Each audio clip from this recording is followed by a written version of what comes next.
Salut à tous et à toutes, c'est Yorisama, je vous retrouve pour un nouvel Express Rolling où on va faire un focus sur les effets déclencheurs. J'ai déjà abordé plusieurs points qui les concernent dans les vidéos précédentes, donc je vais partir du principe que vous savez déjà de quoi on parle. Mais il y a effectivement un énorme aspect que j'ai justement gardé pour cette vidéo-là, leur système d'activation.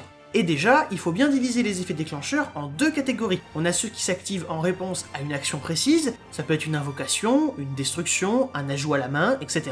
Et on a ceux qui s'activent parce qu'on est dans une certaine phase, donc l'effet qui détruit une mine mystique, celui qui réinvoque Zéroboros, etc.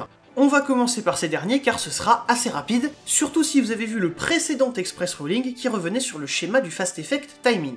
Ces effets doivent toujours être activés en Chaining 1 à partir d'un game state ouvert. Si vous êtes le joueur du tour, vous les activerez depuis la case A, et si vous ne l'êtes pas, alors ce sera depuis la case E. Vous pouvez faire tout ce que vous voulez avant et après les avoir activés, ou même entre chaque activation si vous en avez plusieurs. Ils s'activeront tous indépendamment dans des chaînes différentes les unes des autres, au moment où vous le souhaitez, donc vous avez quand même une certaine liberté avec eux. En revanche, ce qui constitue la majorité des déclencheurs, et probablement ceux que vous utilisez le plus, ce sont ceux qui s'activent à partir de la case jaune, donc soit en réponse à une action qui n'a pas démarré de chaîne, une invocation normale ou la pose d'une carte par exemple, soit à la résolution d'une chaîne précédente, qui vient juste de se terminer, auquel cas les déclencheurs qu'on va activer répondent à tout ce qui s'est passé dans la chaîne qui vient de se finir, que ce soit lors de son activation ou de sa résolution. C'est ça qui est hyper important, et donc avant de me lancer dans l'explication détaillée de tout leur schéma d'activation, je vais vous donner quelques exemples individuels. Si vous avez activé Polymérisation et utilisé le soldat liquide, alors vous avez résolu Poly, utilisé le monstre et invoqué par fusion.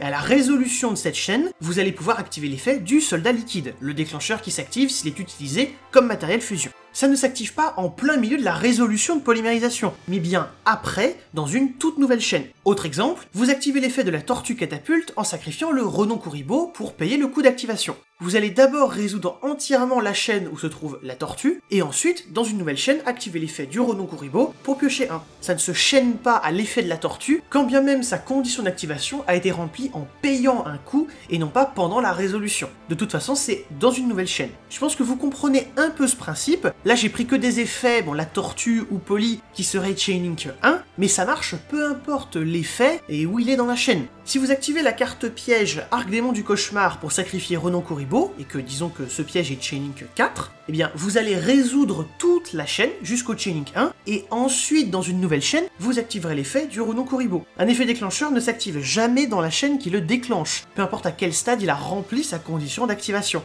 Il attend toujours le début de la construction d'une nouvelle chaîne, donc la case jaune.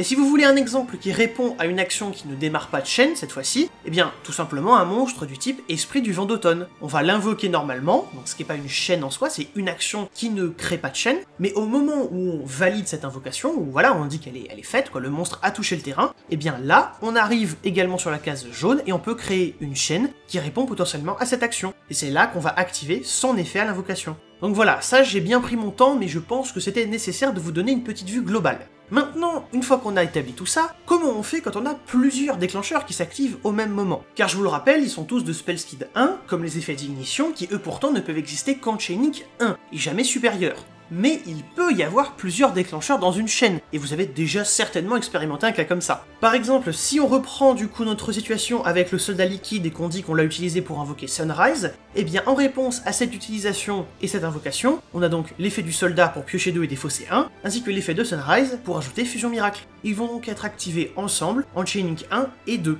Et est-ce qu'on peut les ordonner comme on en a envie? Et si oui, est-ce que mon adversaire peut répondre entre les deux? Eh bien c'est ce qu'on va voir tout de suite avec le schéma d'activation des déclencheurs qu'on gère ainsi quand on arrive à la case jaune. D'abord, on active tous les déclencheurs obligatoires du joueur du tour. Ensuite, tous les déclencheurs obligatoires de son adversaire. Ensuite, troisième étape, tous les déclencheurs optionnels du joueur du tour. Et enfin, tous les déclencheurs optionnels de son adversaire. S'il y a 2 effets ou plus qui s'activent dans une de ces étapes, le joueur concerné construit ses chain links en empilant ces effets dans l'ordre de son choix. Puis c'est seulement ensuite que l'adversaire pourra continuer la chaîne avec la prochaine étape, ou alors un autre effet. Car oui, une fois qu'on a vérifié ces 4 étapes, la chaîne continue avec tout ce qui est de spell speed 2 ou 3. Si aucun déclencheur n'a été activé, ça veut dire qu'on est allé directement sur la case B du schéma, et éventuellement la case C si c'est toujours rien passé en case B. Donc d'abord, le joueur du tour a la priorité, puis son adversaire s'il ne veut rien faire. Mais si un déclencheur a été activé, et que donc on n'est pas passé aux cases B ou C, eh bien qui a la priorité une fois que c'est vérifié?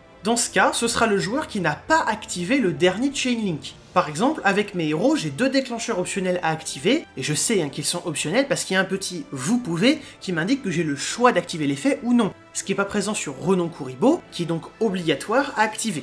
C'est ainsi la catégorie numéro 3, et je vais activer mes 2 effets à la suite dans l'ordre de mon choix, sans que mon adversaire ne puisse chaîner quoi que ce soit au milieu. Même moi non plus d'ailleurs en passant, je peux pas non plus m'interposer au milieu. On va dire que je veux activer les 2, et une fois ça fait, mon adversaire ne souhaite pas activer de déclencheur optionnel. Et évidemment on dit que personne n'a activé d'effet obligatoire. J'ai donc mes Chain Link 1 et 2, et puisque le 2 c'est moi qui l'ai activé, alors à ce moment-là c'est d'abord mon adversaire qui a la priorité pour activer un effet de spell speed 2 ou 3. S'il ne veut pas le faire, il me repasse la priorité et ce sera à mon tour de pouvoir le faire. Donc vous voyez, c'est pas extrêmement compliqué, faut vraiment regarder mécaniquement les 4 catégories et ne penser à rien d'autre en attendant, et une fois qu'on a tout vérifié, on peut continuer la chaîne.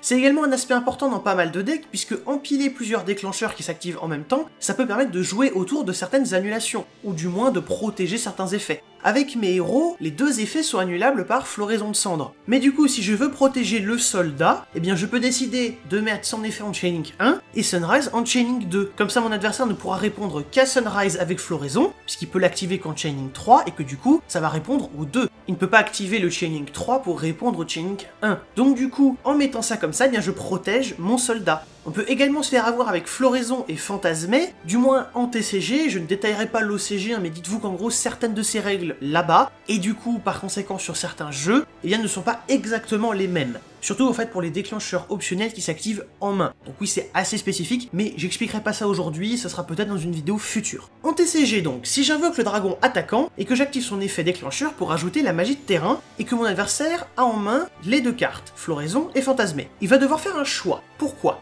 Eh bien, parce que soit il active son déclencheur optionnel, Fantasmé, qui sera donc Chain Link 2, soit il active Floraison en Chain Link 2. Voilà, il veut pas activer Fantasmé, il va avoir automatiquement du coup la priorité, il peut activer Floraison à ce moment-là, mais du coup, vous voyez bien qu'il est obligé de choisir. Il peut pas faire Fantasmé 2 et Floraison 3 pour répondre à mon Chain Link 1. Et il peut pas non plus faire Floraison 2, puis Fantasmé 3. En OCG ce serait possible, mais pas en TCG comme nous l'avons vu, puisque Fantasmé est un déclencheur, et qu'on peut pas avoir un déclencheur activé après un effet rapide. S'il y a un ou plusieurs déclencheurs dans une chaîne, ils sont forcément tous empilés au début. Donc c'est pour ça qu'on peut pas avoir un autre type d'effet en plein milieu. C'est totalement inhérent en fait au système qu'on vient de décrire. Bien, je pense avoir fait le tour, il reste encore la fameuse notion missing de timing, mais ce sera justement le prochain Express Rolling, normalement la semaine prochaine. Là il fallait déjà poser les bases de comment ça marche normalement. Sur ce, si la vidéo vous a plu, n'hésitez pas à la liker, la partager, abonnez-vous pour ne pas manquer les futures vidéos, y compris même quelques replays de live, je rappelle que je me suis lancé sur Twitch, vous aurez le lien de la chaîne Twitch en description. Commentez vos questions bien sûr si vous en avez, et moi du coup je donne rendez-vous pour les prochaines vidéos. Salut les gens!